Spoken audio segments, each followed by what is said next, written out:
ओम श्री परमात्मने नमः। ओम श्री गुरुभ्यो नमः। ओम श्री ऋषिभ्यो नमः। ओम सहनाववतु सहनौ भुनक्तु सह वीर्यं करवावहै तेजस्विनावधीतमस्तु मा विद्विषावहै।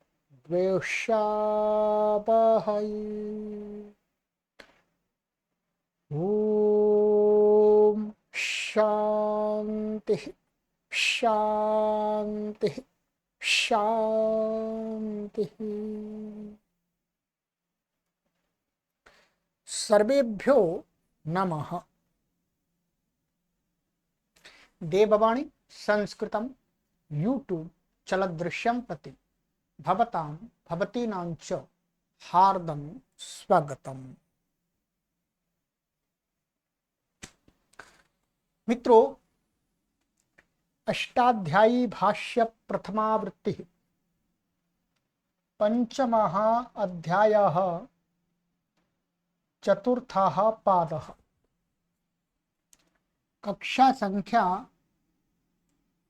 पंचपंचाशतमी 55वीं कक्षा को आज पढ़ेंगे। ठीक है।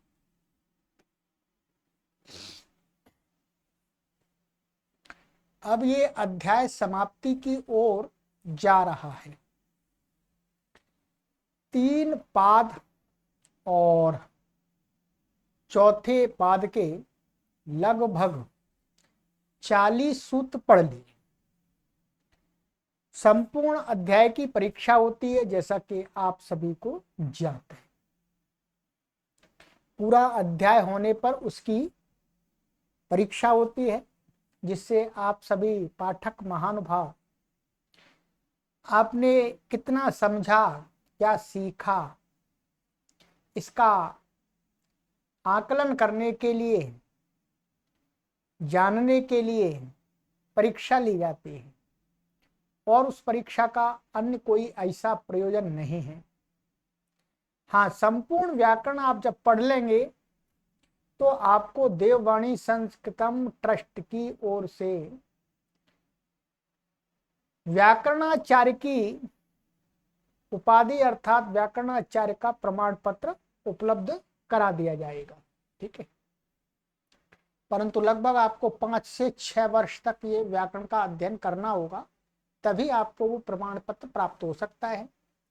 वो प्रमाण पत्र वस्तुतः आपकी योग्यता का परिमापक होगा। वो आपको कोई सरकारी जॉब दिला देगा, प्रोफेसर बना देगा, ऐसा नहीं है। उसमें सहयोग करेगा, आपके ज्ञान का प्रतीक होगा। उसे देख करके कोई जान सकेगा, समझ सकेगा कि हाँ, इस व्यक्ति ने व्याकरण का अध्ययन किया है। ठीक है।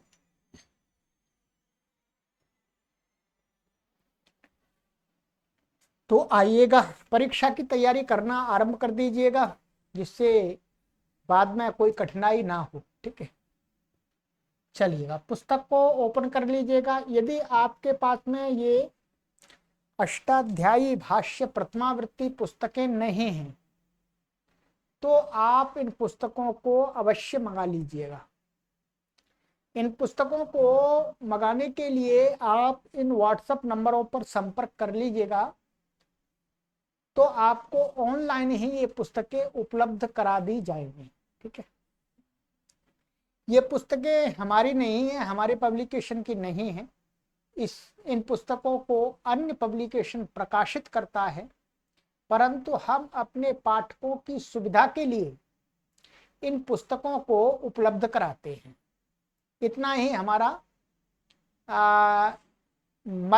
मध्यस्थता है, अथवा मीडिएटर कहिएगा, अथवा आप कुछ भी कहिएगा। ठीक है। तो आपको पुस्तकें उपलब्ध करा दी जाएंगी, जिससे आपका अध्ययन पूर्ण रूप से संपन्न हो जाए। चलिए, तो अब चलते हैं। गत कक्षा में हमने, और मित्रों आपसे निवेदन किया जाता है कि आप अपना सहयोग अवश्य भेजते रहें प्रति माह, ठीक है, अपने आप भेजते रहें और अन्यों से भी सहयोग कराएं। तो गत कक्षा में मैंने आपको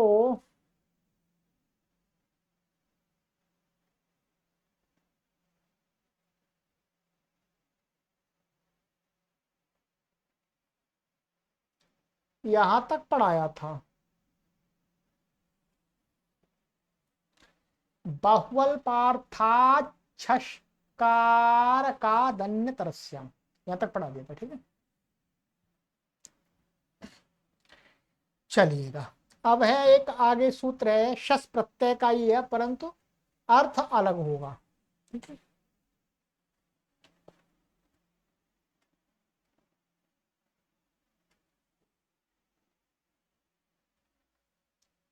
संख्यैकवचनाच्च वीप्सायाम,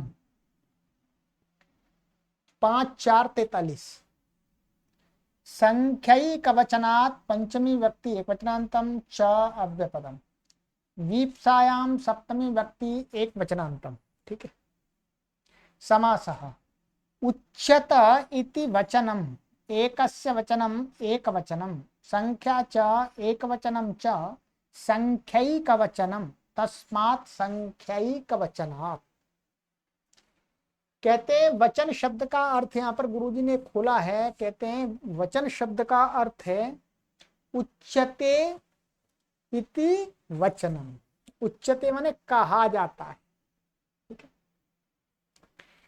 कहा जाना, कहना कह सकते हैं, चाहे कहना कथनम कहिएगा या वचनम कहिएगा, ठीक है। एकस्य वचनम एक वचनम, एकस्य वचनम का मतलब है एक को, एक का कथन करने वाला शब्द, एक अर्थात एक संख्या का बोध कराने वाला कोई भी शब्द हो, माने एक वस्तु का कहने वाला। मानिएगा लेखनी, अब लेखनी शब्द क्या है, एक को कह रहा है। लेखन्यु कर देंगे तो दो को कहेगा, लेखन्य कर देंगे तो बहुत को कहेगा।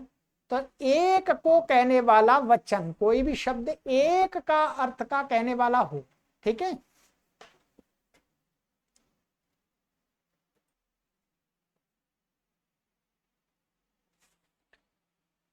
चलिए फिर संख्या च एक वचनम च संख्यैक वचनम, तस्मात् संख्यैक वचन, समाहार द्वंद्व कर दिया, माने एक का कहने का वचन अथवा कोई संख्यावाची शब्द, दोनों अलग अलग हैं, ठीक है।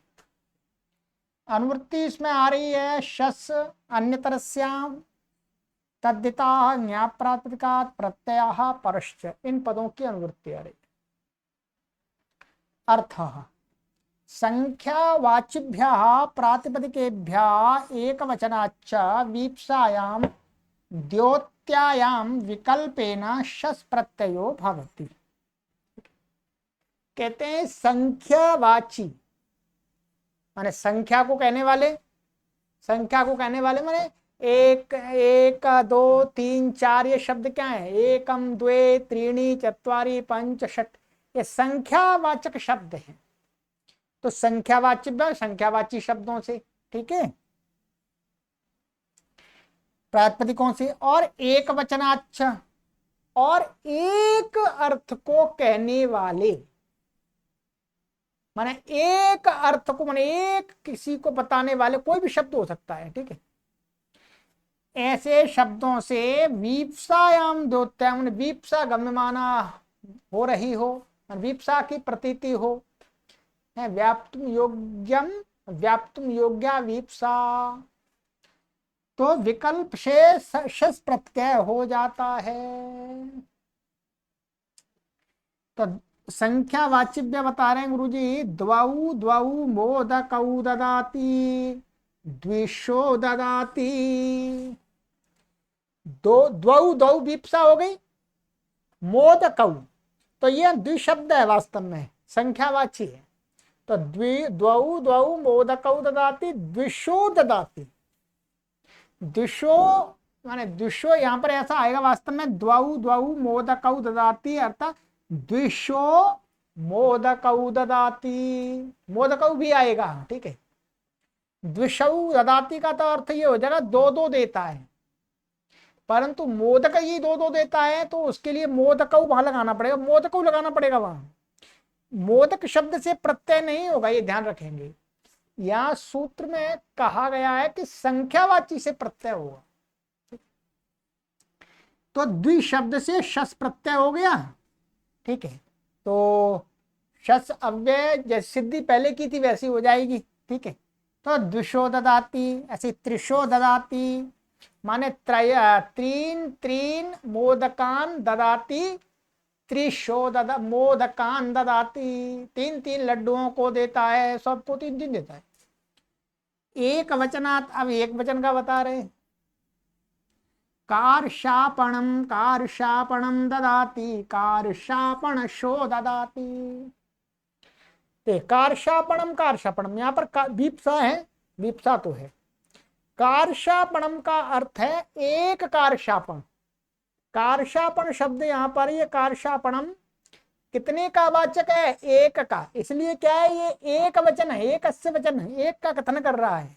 दो कार्शापण को नहीं कह रहा, तीन को नहीं कह रहा, चार को नहीं कह रहा, एक कार्शापण को कह रहा है। संख्यावाची नहीं है तो भी एक को कह रहा है, इसलिए इससे कार्शापण शो ददाति, कार्शापण शो ददाति माने एक एक कार्शापण देता है। माशसो ददाति, तो माशम माशम ददाति, माशशो ददाति, ठीक है। माश माने तिल भर देता है या वो उड़द भर देता है, या उसके मास, मास भी एक परिमाण है, मासा बोलते हैं इसको। पादशो ददाति, तो ठीक है, पादशो ददाति माने चौथाई चौथाई भाग देता है पाद करके। तो सिद्धियों में कुछ भी नहीं है, सब जगह यहाँ पर क्या होगा, जैसे द्वौ द्वौ मोदकौ ददाति, द्वि औ और शस प्रत्यय हो जाएगा, और फिर लुक आदि होकर के और शस, अर्थात ये तद्धितश्चात् सर्वविभक्ति से कैसा है? अव्यय है ये, तद्धितश्चात् सर्वविभक्ति से ये अव्यय है। तो अव्यय होने के कारण से अव्ययादाप से लुक होता जाएगा तो अव्यय बन जाएगा, और बाद में संधि हो गई है तो वो हो गया वास्तव में। मूल शब्द तो द्विशः, ऐसे ही त्रिशः और कार्शापणशः और माशशः पादशः बना लीजिए, कोई परेशानी नहीं है, ठीक है। यहाँ ये ध्यान रखेंगे द्वितीय अंत से बनेगा, जो कि यहाँ ददाती अर्थ आ रहा है, इसलिए कहीं दूसरी क्रिया के साथ जैसा भी संबंध लगेगा उस प्रकार से उसी विभक्त्यंत से प्रत्यय होगा, ठीक है। यहाँ पर ये नहीं कहा कि भाई प्रथमांत से नहीं होगा द्वितीयांत से होगा, ऐसा नहीं है। जहां जिस क्रिया के साथ जिसका जैसा संबंध लगेगा उसी समर्थ प्रातिपदिक से प्रत्यय हो जाएगा, ठीक है। जैसे यहाँ पर द्वितीय का लग रहा है, द्वौ द्वौ मोदकौ ददाति, एक कर्म बन रहा है ददाति के प्रति, तो यहाँ द्वितीयांत से होगा प्रत्यय, चलिएगा। ये हो गया आपका। अब यहाँ गुरुजी ने लिखा है, उसको ही पढ़ के बता देता हूं मैं आपको। संख्यावाची प्रातिपदिकों से तथा एक वचन अर्थात एक अर्थ को कहने वाले प्रातिपदिक से भी विकल्प से विप्सा द्योतित हो रही हो तो शस प्रत्यय होता है। कार्शापण आदि शब्द परिमाण वाचक हैं, परिमाणी के बहुत्व होने पर भी परिमाण रूप में एक ही अर्थ कार्शापण आदि शब्दों से कहा जाता है, इसको समझ लीजिएगा। कार्शापण तो एक मापक शब्द है, तो कार्शापण माने एक कार्शापण में कोई पदार्थ है, मानिएगा एक कार्शापण में 10 लड्डू आ जा रहे हैं वजन में, भाई 1 किलो है, जैसे 1 किलो में 20 लड्डू आ जाएंगे मानो, तो कार्शापण तो एक मापक शब्द है। तो कार्शापण, जो कार्शापण शब्द का मतलब कार्शापण का एक कह रहा है, अब वो कार्शापण का जो कार्शापण शब्द का जो अर्थ है, जो अर्थी है, वो कह रहे हैं परिमाणी। परिमाणी के बहुत होने पर भी भाई 1 किलो, अब 1 किलो लड्डू तो 1 किलो लड्डू है, तो यहां पर क्या है, लड्डू चाहे 20 हो कोई परेशानी नहीं। तो 1 किलो लड्डू में जो 1 किलो भर लड्डू, ऐसा मानिए 1 किलो भर लड्डू, तो किलो क्या हो गया, शब्द ये हो गया आपका एक का कथन कर रहा है, और उसका परिमाणी क्या है, लड्डू 20। तो ऐसे ही जो कारशापण है, एक कारशापण जो वजन के चाहे कितने भी उसमें वो हो, लड्डू 20 हो 30 हो कोई परेशानी नहीं है, पर कारशापण शब्द एक का विधायी है, एक को कह रहा, मैंने कारशापण का अर्थ है एक कारशापण मापक। ठीक है, ये वही कह रहे हैं परिमाण और परिमाणी। परिमाणी माने वो उस जो जिसका परिमाण है, जैसे किलो और किलो, जिस वजन का किलो है वो वजन क्या हो गया, माने 1 किलो सब्जी, किलो सब्जी हो गई, तो सब्जी क्या हो गई, परिमाणी, और किलो क्या हो गया, परिमाण हो गया। ठीक है,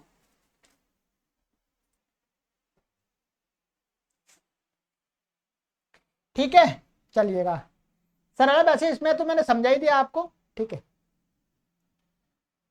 तो परिमाण और परिमाणी, तो कारशापण क्या है, परिमाण है, परिमाण एक ही है, परिमाणी उसके अनेक हो जाए तो कोई परेशानी है, प्रत्यय हो जाएगा।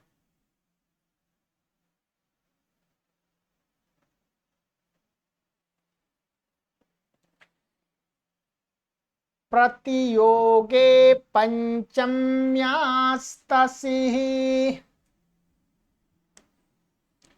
प्रतियोगे सप्तमी व्यक्ति एक वचनांतम, पंचम्याः पंचमी व्यक्ति एक वचनांतम। ठीक है, तसिः प्रथमा व्यक्ति एक वचनांतम, समासा प्रतिना योगः प्रतियोगः तस्मिन् प्रतियोगे तृतीया तत्पुरुषः।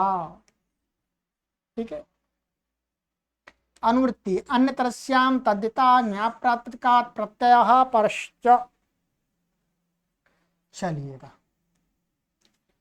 अर्थः कर्म प्रवचनीय संज्ञकेन प्रतिना योगे या पंचमी विहिता तदन्तात् तसिः प्रत्ययोन्यतरस्याम भवति।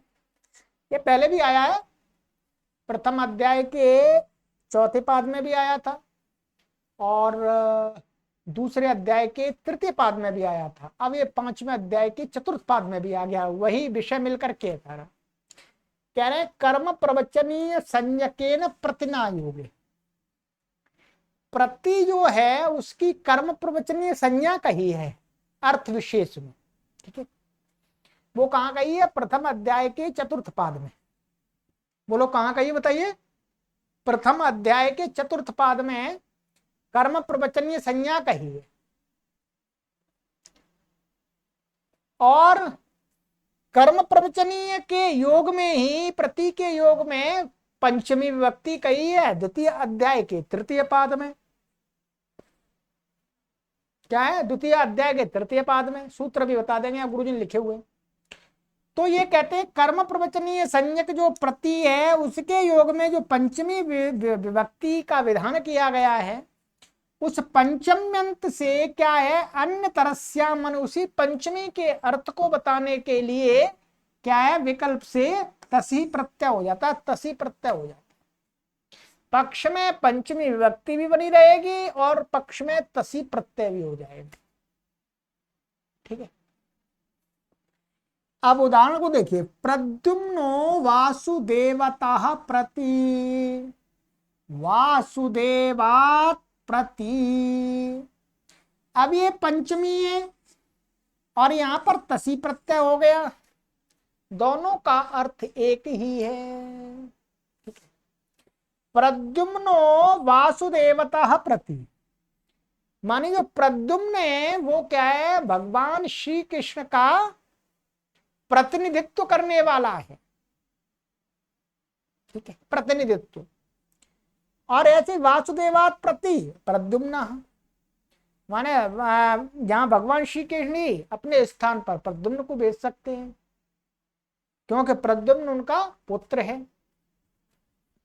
अभिमन्यु और अर्जुनतः प्रति, अर्जुनात् प्रति, अभिमन्यु है वो अर्जुन का प्रतिनिधित्व करता है, अर्जुन को, अर्जुन का बेटा है अभिमन्यु, तो अभिमन्यु अर्जुन के स्थान पर युद्ध आदि करने के लिए जाता है, माने अर्जुन के स्थान पर प्रतिनिधित्व करता है। अब यहां पर देखना है हमें, यहां पर गुरु जी लिख दिया है स्पष्ट, प्रति प्रतिनिधि प्रतिदानयो, ये प्रथम अध्याय के चौथे पाद के 91वें सूत्र 91 सूत्र से प्रति की कर्म प्रवचनीय संज्ञा कही है। किसमें? प्रतिनिधि अर्थ में और प्रतिदान अर्थ में। प्रतिनिधि अर्थ में और प्रतिदान अर्थ में के योग में वर्तमान क्या है, जो प्रति है उसकी कर्म प्रवचनीय संज्ञा होती है। और कहते हैं तथा संज्ञा तथा प्रतिनिधि प्रतिदाने च यस्मात्, यहां पर क्या प्रतिनिधि और प्रतिदान के अर्थ में वर्तमान जो प्रति है उसका संबंध जिसके साथ में, उसमें पंचमी विभक्ति कही है। ये भी हमने पढ़ाया आपको अच्छी तरह से, पंचमी विभक्ति का कही है। उस पंचम्यंत वासुदेव तथा अभिमन्यु शब्दों से इस सूत्र से विकल्प से तसी प्रत्यय हो जाता है, और कुछ भी नहीं। वासुदेव ngसी और तसी प्रत्यय हो गया। इत संज्ञा सुपो धातु प्रातिपदिक विभक्ति का लुक हो गया, और वासुदेव तस और लुक वासुदेव तस और स्वादि उत्पत्ति तदितश्च सर्वविभक्ति से इसकी भी अव्यय संज्ञा है। और अव्ययादाप सुपा से सु का लुक हो गया तो क्या बन गया बोलो? श्रुत विसर्ग आदि होकर के वासुदेवतः, ऐसे ही बन जाएगा आपका अर्जुनतः। सरला, कुछ विशेष नहीं। ठीक है, चलिए अब एक सूत्र आ रहा बहुत विशेष। संस्कृत भाषा तो पढ़ते समय, बोलते समय, लेखन में इस सूत्र का हम भरपूर प्रयोग कर सकते हैं संस्कृत भाषा को सरल बनाने के लिए। अपादाने चाहियरुहो, अपादाने सप्तमी व्यक्ति एकवचनान्तम च व्यपदम, अहियरुहो षष्ठी व्यक्ति तृतीयान्तम समास, अहियरुहो इत्यत्र पूर्वं द्वंद्वः ततो नई तत्पुरुषः। पहले क्या कर दिया इसमें, ऐसा कर दिया हियश्च रुहच हीय रुहौ, और न हीय रुहौ अहीय रुहौ, और तयोः अहीह रुहो। तो पहले द्वंद्व कर दिया, फिर नई तत्पुरुष समास कर दिया। विग्रह मैंने आपको बता दिया। ठीक है, अनुवृत्ति है पंचम्याः तसी अन्यतरस्यां तद्यता न्या प्रातिपदिकात् प्रत्ययः परश्च। अर्थः अपादाने या पंचमी विहिता तदन्ता तसी प्रत्ययो विकल्पेन भवति, तच्चेदपादानं हि अरुहोः सम्बन्धी न भवति।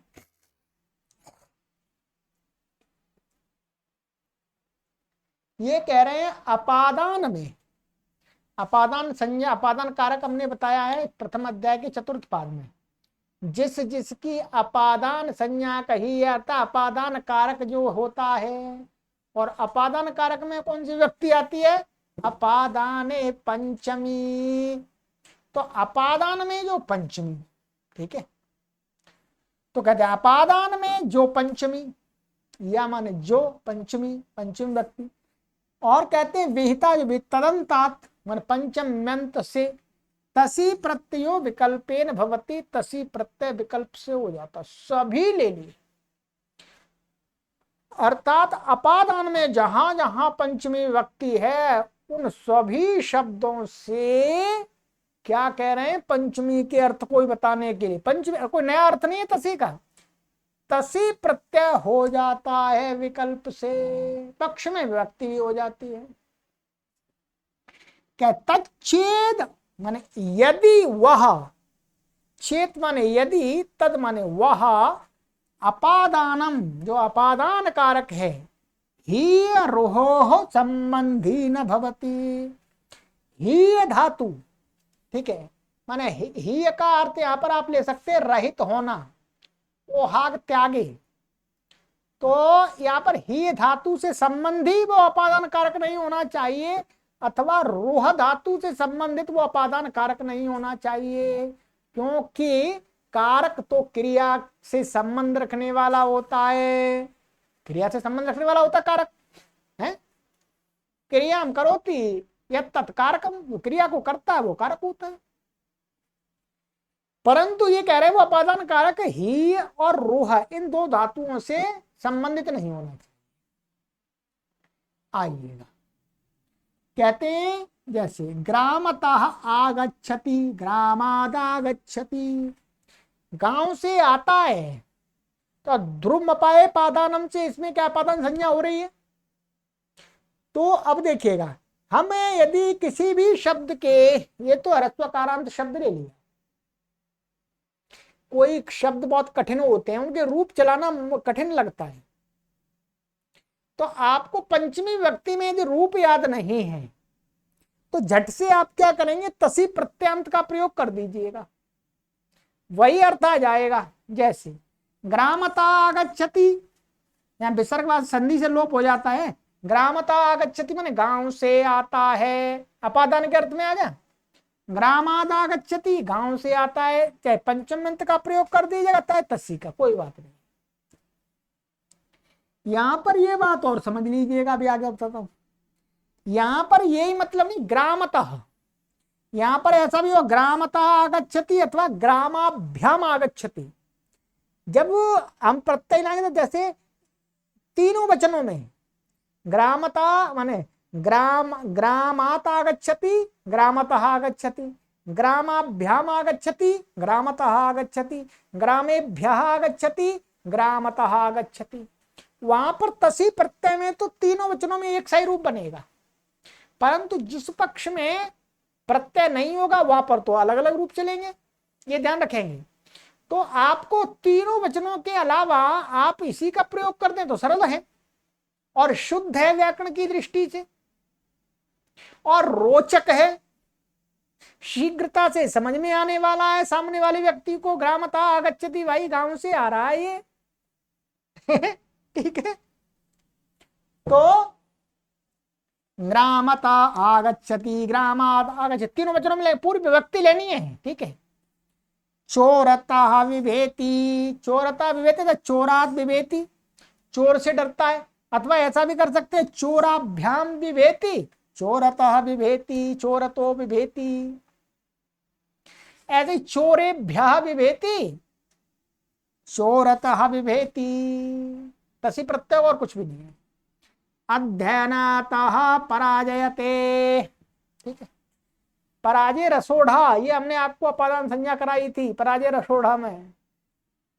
अध्ययनातः पराजयते, अध्ययनात् पराजयते, अध्ययन से भागता है। अरे भाई मेरे से पढ़ाई नहीं हो रही, अरे तो बहुत कठिन है जी, ये समझ में नहीं आ रहा कुछ है। अधिकतर लोग पढ़ाई से डरते हैं, और पढ़ाई अर्थात अध्ययन में जितना रुचि है, अध्ययन जितना प्रिय विषय है, उतना संसार में कोई विषय नहीं है। हम तो पढ़ने से कभी थकते ही नहीं है, हमारा माइंड ऐसा तैयार हो गया है कि वो हमेशा पढ़ने के लिए तत्पर रहता है, नई नई चीजों को जानने के लिए कोशिश करता रहता है, और नई नई चीजों को बताने के लिए भी कोशिश करता रहता है। थकता नहीं हमारा माइंड है। हमको गप करने में आनंद नहीं आता, हमको पढ़ने और पढ़ाने में आनंद आता है। तो जो लोग अध्ययन से डरते हैं, अरे भाई हमारे बस का नहीं है पढ़ना लिखना, हम तो कुछ भी कर लेंगे, ठीक है जी कर लो फिर तो अध्ययनात् पराजयते, तो यहां पर ये हो गया। पर वर्तमान समय ऐसा आ गया है, बिना अध्ययन के कोई भी व्यक्ति, कोई भी मनुष्य, किसी भी देश का मनुष्य उन्नति नहीं कर सकता, किसी भी प्रकार की, ना भौतिक उन्नति भी नहीं कर सकता। छोटी सी भी दुकान चलानी है तो आपको स्टडी करनी पड़ेगी। चलिएगा, तो ये मैंने सिद्धियां बिल्कुल पहले जैसी है, कोई नया नहीं है। तो इस सूत्र को हमेशा ध्यान रखेंगे, इसका बहुत प्रयोग हो सकता है, ठीक है। कहीं से प्रयोग कर सकते हैं, नगरतः आगच्छति, हरिद्वारतः आगच्छामि, बेंगलुरुतः आगच्छामि, देहलीतः आगच्छामि, मुंबई नगरतः आगच्छामि, वाराणसीतः आगच्छामि। ठीक, कहीं से भी कर सकते हैं। चलिए, अतिग्रहाव्यथनक्षेपेष्वकर्तरितृतीयायाः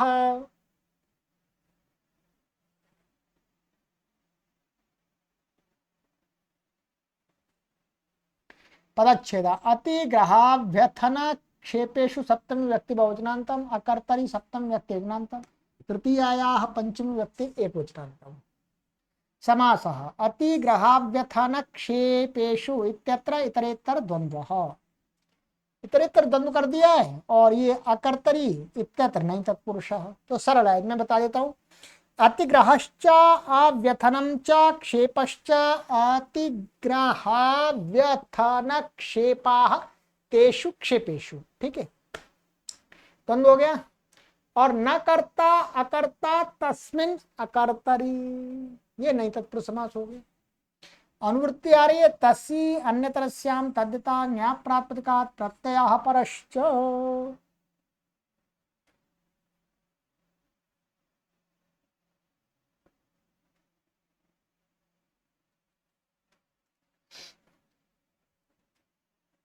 अर्थः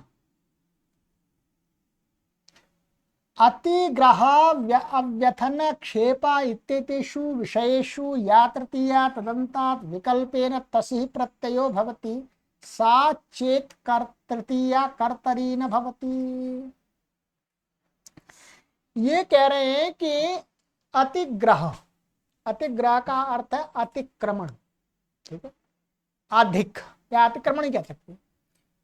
और अव्यथन का अर्थ है, व्यथन का अर्थ होता है विचलित हो जाना, और अव्यथन का अर्थ है अविचलित होना, डटे रहना, दुखी नहीं होना, है विचलित नहीं होना।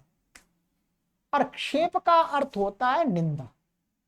ठीक है, इन तीनों विषयों में कहीं पर तृतीया कही है,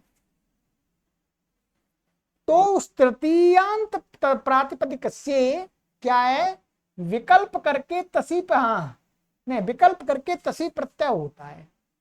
परंतु कह रहे हैं इनके संबंधी जो तृतीया है वो कर्ता में नहीं होनी चाहिए। किसमें? कर्ता में। तो मुख्य रूप से जो तृतीया है वो किसमें होती है? कर्ता और करण में। हेतु आदि में भी होती है, ऐसी बात नहीं है, हेतु आदि में भी होती है। तो इसमें कहा निषेध कर्तृकरणयोः तृतीया, तो कर्ता में तृतीया नहीं होनी चाहिए। तो कर्ता को हटा दिया, तो इसका मतलब मोटा मोटा ये रह गया कि कर्ण की तृतीया का ग्रहण है, तो कर्ण में जो तृतीया आएगी उसका। ठीक है, तो तदंत से यहां पर तसी प्रत्यय कहा। अब देखिएगा, जैसे अति उदाहरण दिया है, अतिग्रही वृत्तेनातिगृह्यते वृत्ततो अतिगृह्यते। तो वृत्तेन अतिगृह्यते, वृत्तेर माने चरित्र से अतिक्रमण कर देता है।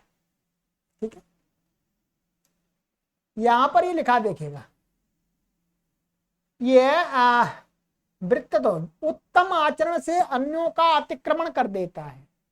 इतना अच्छा आचरण करता है, चरित्र अपना बनाता है, वृत्त व्यवहार कि दूसरे लोगों को भी पीछे छोड़ दिया, तो उनसे भी, उनका भी अतिक्रमण कर देता है। यहाँ पर अच्छाई में मुख्य रूप से। ठीक है, तो यहाँ पर अतिग्रहण हो रहा है, अतिक्रमण हो रहा है।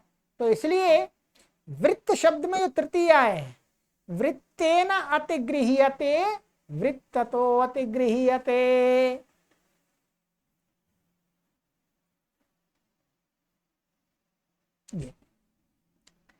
तो ये तृतीया का हो गया। यहाँ पर ये कर्ण में है। ठीक है, कर्ण में है यहाँ पर।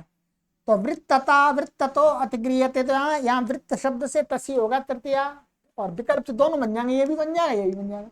चरित्रेण अतिगृह्यते चरित्र तो अतिगृह्यते, एक ही बात है, दोनों का अर्थ यही है। चरित्र शब्द और वृत्त शब्द का एक ही अर्थ है। अव्यथने वृत्तेन न व्यथते वृत्ततो न व्यथते, अपने चरित्र से वो घबराता नहीं है, डरता नहीं है। ठीक है, दुखी नहीं होता, अच्छा चरित्र है उसका। तो यहां पर भी तृतीया है, तो यहां पर हो गया चरित्रेण न व्यथते, व्यथते चरित्र तो न व्यथते, विकल्प से होगा, ध्यान रखेंगे। क्षिपे वृत्तेन क्षिप्तः वृत्ततः क्षिप्तः, माने बुरे आचरण से निंदित व्यक्ति दुखी है, निंदा का पात्र है।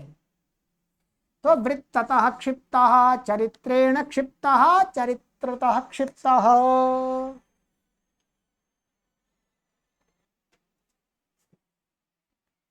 तो ये हो गया, सिद्धि में कोई विशेष ऐसा नहीं है।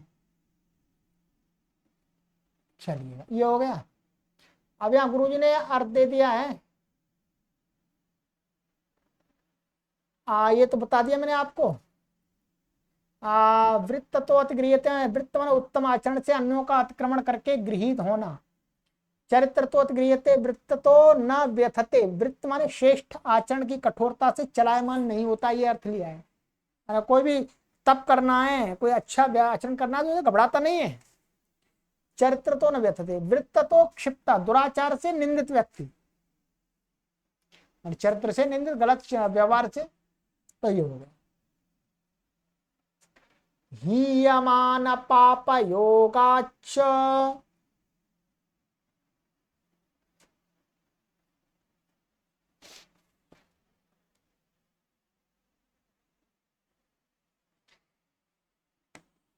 हीयमान पाप योगात् पंचमी व्यक्ति अज्ञानतम च अव्यपदम समास, हीयमानश्च पापम च हीयमान पापे, हीयमाताभ्याम अने हीयमान पापाभ्याम योगो यस्य स हीयमान पाप योगः तस्मात् हीयमान पाप योगात्, ऐसा हो जाएगा। ठीक है, अब यहां समझ लीजिएगा थोड़ा सा। हीयमान और पाप, पाप शब्द का अर्थ है पापी व्यक्ति, ठीक है, और हीयमान का अर्थ है रहित। ठीक है, तो हीयमान और पाप, और इनका योग है जिसका, माने इनके साथ में, इनके हीयमान के साथ में और पापी के साथ में जिसका योग है, जिस शब्द का योग है, तो वो शब्द क्या हो गया, हीयमान पाप योग, और तस्मात् हीयमान पाप योगा। ठीक है, पहले आपका इतरेतर योग द्वंद्व हो गया, फिर बाहुब्री होगा, द्वंद्व गर्भ बाहुब्री ही। ठीक है,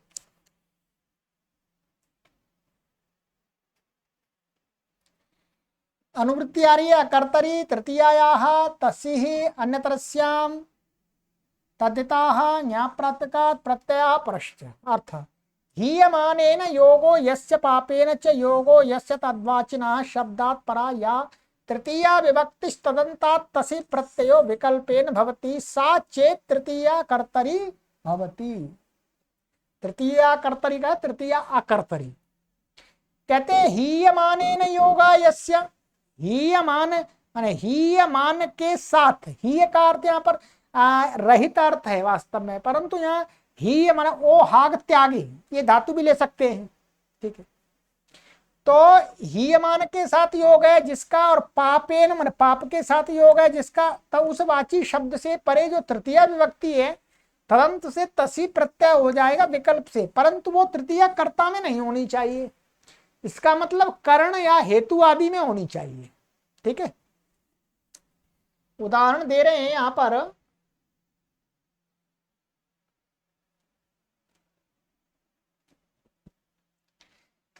हीयमानेन योगात्, इसके साथ में वृत्तेन हीयते, वृत्ततो हीयते, तो वृत्तेन हीयते माने चरित्र से रहित होता है, माने चरित्र है, कोई चरित्र ही नहीं उसका।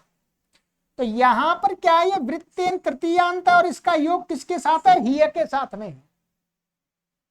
हीय वास्तव में यहां पर हीय के अर्थ माने जो ओहाग त्यागे अर्थ धातु है उसकी पर्यायवाची धातुओं के साथ ही संबंध लगेगा, पर यहां पर केवल उसी धातु का प्रयोग दिखाया है। तो ही वृत्तेन हीयते, वृत्ततो हीयते, एक ही अर्थ। चरित्रेण हीयते, चरित्रतो हीयते, तो चरित्रेण तृतीयांत का हीय के साथ योग है, तो इसलिए चरित्र शब्द हीयमान हीयमान योग हो गया। पापी योगात वृत्तेन पापा, वृत्ततः पापा माने चरित्र से पापी व्यक्ति। पापा का अर्थ यहाँ पर पापी व्यक्ति। चरित्रेण पापः, चरित्रतः पापः, चरित्र से पापी व्यक्ति, दुराचारी व्यक्ति। चलिए अब यहां पर देख लीजिएगा, अर्थ मैंने बता ही दिया। वृत्त तो ये तो चरित्र से रहित होता है, वृत्ततः पापा मन चरित्र से पापी व्यक्ति। ठीक है, यहां लिखा हुआ है वृत्त तथा चरित्र शब्द का हीयमान एवं पाप के साथ योग है तो तदंत तृतीयांत से तसी प्रत्यय विकल्प से हो गए। तसी अव्यय ध्यान रखेंगे। ठीक है,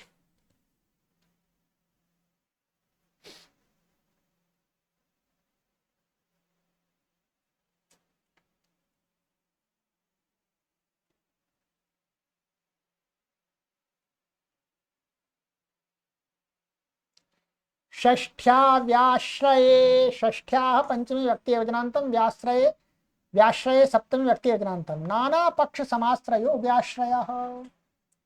भिन्न भिन्न पक्षों का आश्रय लेना ही क्या होता है, व्याश्रय। ठीक, व्याश्रय शब्द की व्युत्पत्ति बता दी। अनुवृत्ति आ रही है तसी ही अन्य तरस्याम तद्धिता ज्ञाप्रात्मिकात् प्रत्यय परश्च, इनकी अनुवृत्ति आ रही, तृतीया अकर्तरी हट गया। अर्थ व्याश्रये गम्यमाने षष्ठन्तात् प्रातिपदिकात् वा तसी प्रत्ययो भवति। व्याश्रय अर्थ की के गम्यमान होने पर, प्रतीत होने पर कहते हैं षष्ठंत कोई भी प्रातिपदिक है उससे विकल्प करके तसी प्रत्यय हो जाता है, पक्ष में षष्ठंत रह जाएगा। उदाहरण है देवा अर्जुन तो अभवन, आदित्याः कर्ण तो अभवन। इसका अर्थ है देवाह देवलोग, अर्जुनतः, अर्जुनतः माने अर्जुन के पक्ष में, अभवन माने हुए। तो भिन्न भिन्न पक्षों का आश्रय लेना यहां प्रतीत हो रहा है। भिन्न भिन्न माने एक तो अर्जुन का पक्ष हो गया, एक दुर्योधन का पक्ष हो गया, कर्ण का पक्ष हो गया। तो उनमें उसकी प्रतीति हो रही है भिन्न भिन्न पक्षों का आश्रय की। तो देवा देवलोगों ने अर्जुनतः अभवन, तो यहां पर हम विग्रह क्या करेंगे, देवाः अर्जुन अर्जुनस्य पक्षे अभवन, अर्थात देवाः अर्जुनतः अभवन।